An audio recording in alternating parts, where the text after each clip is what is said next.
Hello बच्चों, let's read the question. तो इस क्वेश्चन में हमें बोला है कि हमें कॉलम्स जो दिए हैं 1 एंड 2 उसको करेक्टली मैच करना है, कॉलम 1 2 को, and correct combination find out करना है अकॉर्डिंग टू द ऑप्शंस जो दिए हुए हैं। तो कॉलम 1 में हमें दिए हुए हैं ए एडीएच, बी एसीटीएच, सी एल्डोस्टेरॉन, डी इंसुलिन, ई एड्रेनालिन, जिनके कुछ फंक्शंस या उनसे रिलेटेड प्रॉब्लम्स दिए हुए हैं जिनके बारे हम लोगों को फाइंड आउट करना है अकॉर्डिंग टू द ऑप्शंस। तो इस क्वेश्चन के लिए हमारा की कॉन्सेप्ट है functions of hormones.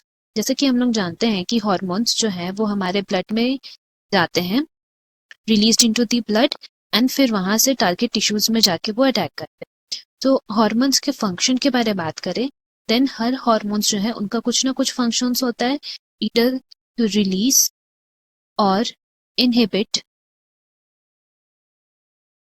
Any chemicals और अनदर टाइप ऑफ हॉर्मोन्स। जैसे कि एग्जाम्पल अगर हम लोग लेंगे, यहाँ पे एग्जाम्पल लेते हैं LH का, दैट इज ल्यूटेनाइजिंग हार्मोन। इसका फंक्शन क्या है इन मेल्स अगर हम लोग बात करेंगे, तो मेल्स में इनका फंक्शन है to stimulate the synthesis of androgen which is released from the testis. तो टेस्टिस से एंड्रोजन रिलीज होता है जो स्टिमुलेट होता है because of the hormone luteinising hormone LH के वजह से। सिमिलरली अगर हम लोग यहाँ पे जितने भी ऑर्गन्स दिए हुए हैं उनके बारे में बात करें, तो सबसे पहला जो हमें दिया हुआ है वो ADH है। तो ADH का फंक्शन क्या है?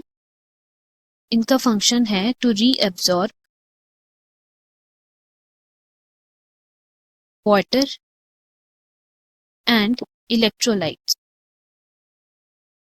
ADH को हम लोग एंटी डायरेटिक हार्मोन भी बोलते हैं, एंड रीअब्सॉर्प्शन कहाँ होता है? बाय DCT, एंड इनका फंक्शन है to reduce the loss of water. And इसी से रिलेटेड एक डिजीज है जिसको हम लोग बोलते हैं problem known as diabetes insipidus. तो अगर हम लोग डायबिटीज इंसिपिडस के सिम्टम्स के बारे में बात करें, देन दे आर, हमें बहुत इंटेंस थर्स्ट होता है, दैट मीन्स बहुत प्यास लगती है, एंड देन उस वजह से एक्सेस यूरिनेशन होता है। अब इसके रिलेशन के बारे में बात करें, देन यहाँ हम लोग बोल सकते हैं कि ADH का काम क्या है?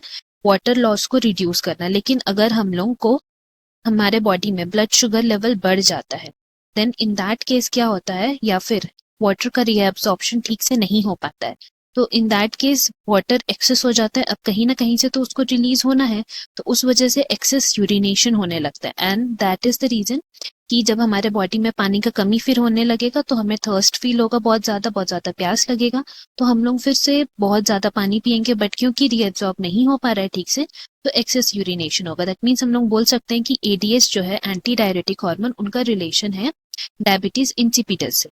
इसीलिए हमारा जो A है उसका करेक्ट मैच हो जाएगा 4। नाउ हम लोग नेक्स्ट बात करते हैं नेक्स्ट B, जिसमें दिया हुआ है ACTH, that is adrenocorticotropic hormone.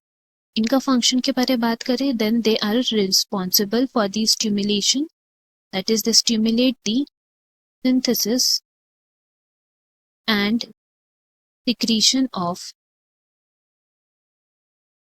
Steroid hormones. जितने भी स्टेरॉइड हार्मोन्स है उनके सिक्रीशन के लिए, उनके सिंथेसिस के लिए ACTH रिस्पॉन्सिबल है, लाइक दैट ऑफ द, अगर हम लोग यहाँ बात करते हैं ग्लूकोकॉर्टिकॉइड्स की, विच is released from adrenal cortex. Adrenal gland जो है उनको हम लोग 2 पार्ट्स में, 2 लेयर्स में डिवाइड करते हैं। आउटर को कॉर्टेक्स बोलते हैं, इनर मेड्यूला बोलते हैं। तो एड्रीनल कॉर्टेक्स रीजन से जो है वहां से ग्लूकोकॉर्टिकॉइड्स हार्मोन रिलीज होते हैं। तो हम लोग अगर B की बात करें तो B का करेक्ट मैच हो जाएगा 1, that is glucocorticoid synthesis. And then next हम लोग बात करेंगे यहाँ पे थर्ड, दैट इज एल्डोस्टेरॉन। तो एल्डोस्टेरॉन को हम लोग बोल सकते हैं कि दीज आर दी हॉर्मोन्स, जिसको मेन मिनरेलोकॉर्टिकॉइड्स बोलेंगे। फर्स्ट ऑफ ऑल हमें ये जानना है कि एड्रिनल कॉर्टेक्स से जितने भी हॉर्मोन्स रिलीज होते हैं उनको हम लोग ऑल टुगेदर कॉर्टिकॉइड्स बोलते हैं। एंड जो हॉर्मोन्स में ग्लूकोज का रिलीज होता है उसको ग्लूकोकॉर्टिकॉइड्स बोलते हैं। एंड जिनमें मिनरल्स का रिलीज होता है, वाटर का रिलीज होता है, उनको मिनरेलोकॉर्टिकॉइड्स बोलते हैं। तो एल्डोस्टेरॉन जो है it is one of the main mineralocorticoids है which is released at the renal tubule. And इनका फंक्शन क्या है? Reabsorption of sodium and water, and they also help in the excretion of potassium and phosphate ion. Next जो हम लोग बात करते हैं यहाँ पे मैच की, तो एल्डोस्टेरॉन का हमारा करेक्ट मैच हो जाएगा टू मिनरेलोकॉर्टिकॉइड। एंड देन फिर हम लोग बात करते हैं इंसुलिन की।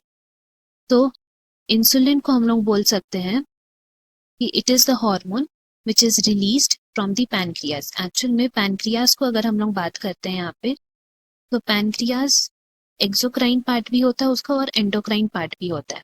तो अगर हम लोग उसके एंडोक्राइन पार्ट के बारे में बात करते हैं, तो एंडोक्राइन पार्ट जो है उसमें एक सेल्स प्रेजेंट रहते हैं जिनको हम लोग बोलते हैं आइसोलेट ऑफ लैंगरहैंस। एंड ये जो आइसोलेट ऑफ लैंगरहैंस है इनमें 2 टाइप्स ऑफ सेल्स मिलते हैं। ये दोनों कौन से सेल्स है? एक को बोलते हैं अल्फा सेल्स एंड दूसरे को बोलते हैं beta cells.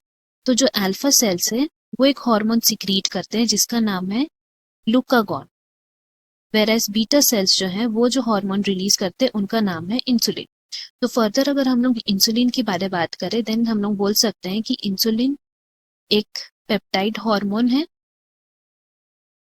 Which helps to decrease our blood sugar level. तो ये डिक्रीज कैसे करता है ब्लड शुगर लेवल को? बाय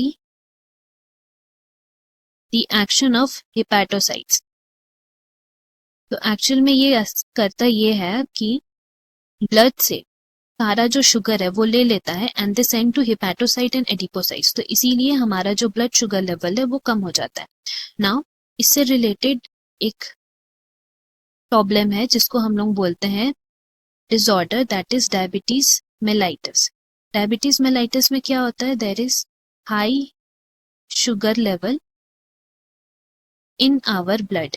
तो ये कब होता है? जब इंसुलिन का डेफिशिएंसी होता है, इंसुलिन ठीक से रिलीज नहीं हो रहा है तो हमारे ब्लड में शुगर लेवल बढ़ जाता है जिसको डायबिटीज मेलाइटस बोलते हैं। तो इसीलिए जो डी इंसुलिन है उसका करेक्ट ऑप्शन हो जाएगा 3, डायबिटीज मेलाइटस। एंड लास्टली हम लोग बात करेंगे एड्रीनलिन के बारे में।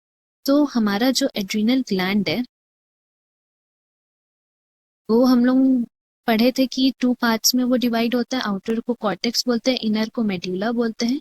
नाउ मेड्यूला जो है it releases hormones which are named as adrenaline and non adrenaline, जिनके यूजुअल फंक्शंस हैं हम लोग बोलेंगे हार्मोन्स ऑफ फाइट और फ्लाइट, स्ट्रेस हार्मोन्स भी इनको बोलते हैं। तो इसीलिए हमारा एड्रीनलिन को करेक्ट ऑप्शन जो उसका मैच होगा वो 5, दैट इज स्ट्रेस हार्मोन। इससे हम लोग कह सकते हैं हमारा करेक्ट ऑप्शन है सी।